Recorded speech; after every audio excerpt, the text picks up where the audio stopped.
Salamu alaikum wa rahmatullahi wa barakatuh. Eléyìí tí mo fẹ́ ṣe yìí mi ò ever ṣe rí. Àmọ́ ọmọ àlè ọmọ ni wọ́n máa bú àáfà ẹ̀ tí ò ní lè jáde. Agbẹ́sìgá àgbáyé àbí kí ló porúkọ rẹ̀? Ọ̀rọ̀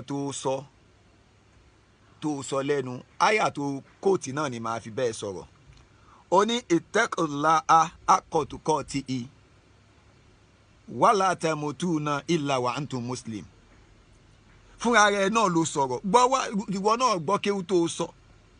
Ṣó o mọ̀ túmọ̀ kéwú tó sọ ṣá? Kó o tó máa tako ìmáàmù Ògbómọ̀ṣọ́. Ó ní ittaqullaha haqqa tuqatihi. Ó ní ká páyẹ Ọlọ́run ní ti pàápàá ká mú dógóńgó wala tamutuna illa wa antum muslim. A gbọ́dọ̀ kú àfi ká jẹ́ mùsùlùmí. Ìwọ tó sì fẹ́ jẹ́ mùsùlùmí, àpẹẹrẹ mùsùlùmí ló gbọ́dọ̀ fi ilẹ̀ gẹ́gẹ́ bá ànábì ṣe kọ́ wa. Ànábì ní sọ́lù kamọ́rọ̀ haitamuni yusọ́lì. Ànábì ní ẹ kírun gẹ́gẹ́ bẹ́ẹ̀ ti rí mi tí mò ń kí. Ń túmọ̀ sí wípé ìwọ tó o fẹ́ sọ pé o fẹ́ kú sípò mùsùlùmí, ìwọ náà gbọ́dọ̀ jẹ́ni tó ṣe kí ni o, tó kọ́ ṣe ànábì. Ìmáàmù Ògbómọ̀ṣọ́ ò bẹ́ẹ̀ sọ̀rọ̀ pé kó o má ṣe jálàbí. Wọ́n ń sọ pé ẹni tó bá wo yẹ̀pẹ̀,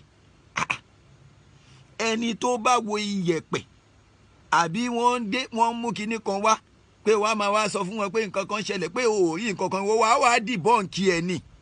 Ìwọ wàá bọ́ síta gbangba, ohun tó padà sọ fún wọn ni wípé ó dá o, ìjọba yìí lè wọ́n fẹ́ kú o.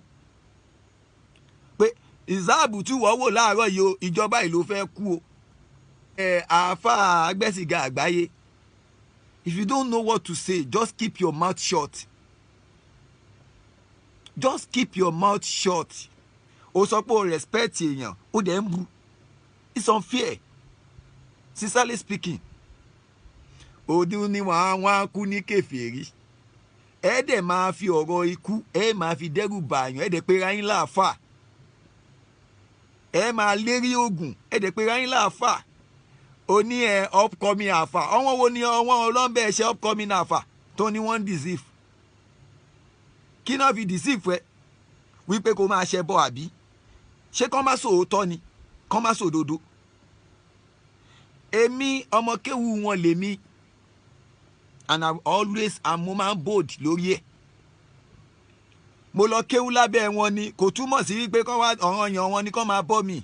Tán bá bọ́ mi wọ́n ṣoore fún wa ní. Àtàwọn ìmáàmù Sheikh Toliat Yunus Ayílára second àti bàbá wa Sheikh Muhibbuddin Ajani ọmọ Aláyàndé, àwọn àfáà mi nìyẹn. Tí mi ìdẹ̀ ní láàfáà mi ìmọ̀ yàtọ̀ sáwọn méjèèjì yẹn. Torí pé kí ni ìbẹ̀rù Ọlọ́run ni wọ́n fi ń kọ́ wa. Kí ni ìwọ ṣé ìbẹ̀rù Ọlọ́run náà fi kọ́ èyí? Wo background ohun tó lò náà. Ó dẹ̀ ń jáde síta òun sọ wọ́n rán. Ẹ̀yà star síbì kan, ẹ̀kọ́ kéwú síbẹ̀, ebì kan èjì ogbè wà ń bẹ̀, ọ̀sá méjì wà ń bẹ̀, ẹ̀ ṣe gbogbo ẹ̀ síbẹ̀. Idiot, wàá máa béèrè pé báwo mo ṣe mọ̀, ọmọ bàbá aláwo lèmi. Ọmọ bàbá aláwo lèmi.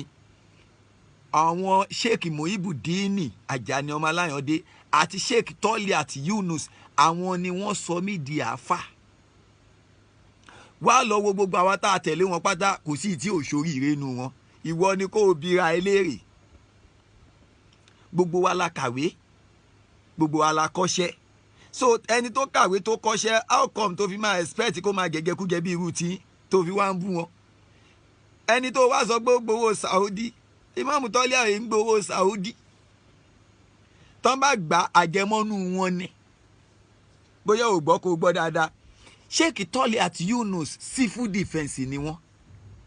Tán sì ń gbowó ìjọba. Sheikh Toliat Yunus lecturer ni wọ́n. Tí wọ́n sì ń ṣe lecturer àwọn dọ́là. Ìwọ náà calculate iye tí wọ́n máa gbà lóṣù bẹ́ẹ̀. Ènìyàn tó kàwé tó fi gba doctorate. Calculate iye tí ó máa gbà lóṣù. Kó wá fi wé ìwọ tó lọ jókòó kalẹ̀ sí kọ̀rọ̀ yàrá kan tó wá ń parọ́ mọ́ èèyàn. Ìgbẹ́lẹ̀ máa ní èèyàn kan ń dún nú ogi. Ìwọ má bú wọn. Ó ti sọ ti wọn. Ìwọ wá jáde síta. kó o wá sọ wípé báyìí ló máa ṣẹlẹ̀ lọ́la o tó bá wá ṣẹlẹ̀ bẹ́ẹ̀ lóòótọ́ lẹ rí nǹkan tí ò bá ti ṣẹlẹ̀ bẹ́ẹ̀ á jẹ́ pé ń parọ́ fún wa nìyẹn. Agbẹ́sìgá àgbáyé, I'm just using this one to warn you. To warn you, you better be careful yourself. Kó má bàa bá rẹ níbi tí ò yẹ kó ti bá rẹ. Gbogbo èyí tó ń sọ yẹn ẹ ṣàgùn ẹ ṣe kinní kan ṣé ìyẹn náà ń pè ní Islam ni? Ṣé ìyẹn náà ń pè ní Islam? Islam ni pé ká sọ̀rọ̀ Ọlọ́run, ká júwe tírà fún wọn, ká júwe bí wọn ó ti máa kírun, ká júwe irú àdúrà tánàbí ni ká ṣe. Istikhara wà ní Islam lóòótọ́ tá a lè ṣe tó jẹ́ pé a máa fi mọ kí ni tó fẹ́ ṣe, ìgbésẹ̀ tó fẹ́ gbé, báwo ló ṣe fẹ́ gbé. Istikhara wà náà. So wọn ní wọn wo yẹ̀pẹ̀, wọn wá torí pé wọn sọ̀rọ̀ yẹ̀pẹ̀ ẹ̀dẹ̀ bẹ̀rẹ̀ sí ní pariwo ó dẹ lọ kó yẹ̀pẹ̀ síta kó máa jẹ́. Àwọn tó gọ̀ bíi tiẹ̀ náà kan máa wá bẹ̀rẹ̀ náà kó kanyan náà, àmọ́ kó máa wá ta ko ẹni tó sọ̀rọ̀ yẹn is that mi ò bóyá nǹkan ṣe yín lọ́pọlọ ni I don't even know. Ẹ̀yin àfà ojú ò máa ń tì yín ni, ṣé ojú ò ń tì yín rárá ni ẹ̀ tí ẹ̀ ń lọ́pọlọ ni. Kọ́lọ́n kó ṣàánú wa o.